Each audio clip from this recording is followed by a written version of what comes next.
CJP यानी cockroach जनता party का गठन हो चुका है। अगर आपने संविधान का आर्टिकल 19 पढ़ा होगा तो आप जानते होंगे कि राइट टू फॉर्म एसोसिएशन के बारे में बताया गया है। और तो ये जो कॉकरोच जनता पार्टी है वो right to form political parties का नया एग्जाम्पल है। हुआ यूं कि हमारे सुप्रीम कोर्ट के मुख्य न्यायाधीश सूर्यकांत ने एक स्टेटमेंट दिया। उन्होंने अपने स्टेटमेंट में कहा कि हमारे देश की जो यूथ है, यंगस्टर है, वो कॉकरोच के समान है। ये बेरोजगार और लेजी लोग हैं, ये हमारे सिस्टम को खोखला कर रहे हैं। इन्होंने कहा कि ये आरटीआई के सोर्स से, सोशल एक्टिविज्म के माध्यम से ये हमारे देश का डेवलपमेंट रोकना चाहते हैं। फिर जब इनकी बात सोशल मीडिया पे ट्रोल होने लगी तो इन्होंने अपना स्टेटमेंट में जस्टिफिकेशन दिया है। इन्होंने कहा कि मेरा कहने का ये मतलब नहीं था, मैंने युवाओं की आलोचना नहीं की। इन्होंने कहा कि दूसरे जो फर्जी डिग्री वाले लोग हैं वो वकालत, मीडिया हाउसेज और सोशल एक्टिविस्ट बनकर आ गए हैं। तो सर, जब देश का हाल गटर जैसा होगा तो कॉकरोच आएंगे ही ना।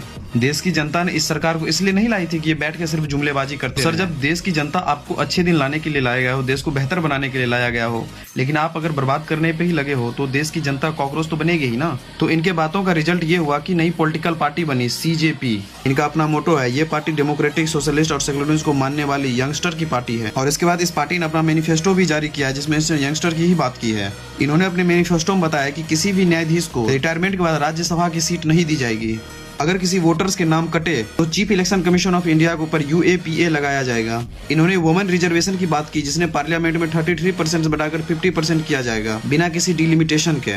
इन्होंने अपनी मैनिफेस्टो में और भी बहुत सारे बात किए हैं, आप इस वीडियो को पॉज करके इसे पढ़ सकते हैं। और फिर इन्होंने जेनजी से सजेशन भी मांगा कि आप बताइए कि हम और नया क्या कर सकते हैं। और फिर इसके बाद बहुत सारे लोगों ने इन्हें मेल किया कि राइट टू रिकॉल को लाया जाए, हर एक चीज का ऑडिट होनी चाहिए, इलेक्ट्रोल बॉन्ड के थ्रू जो पॉलिटिकल पार्टीज को फंडिंग मिलती है या फिर PM केयर फंड जैसा कुछ भी नहीं होगा, ये सब टैक्स के दायरे में ही रहेगा।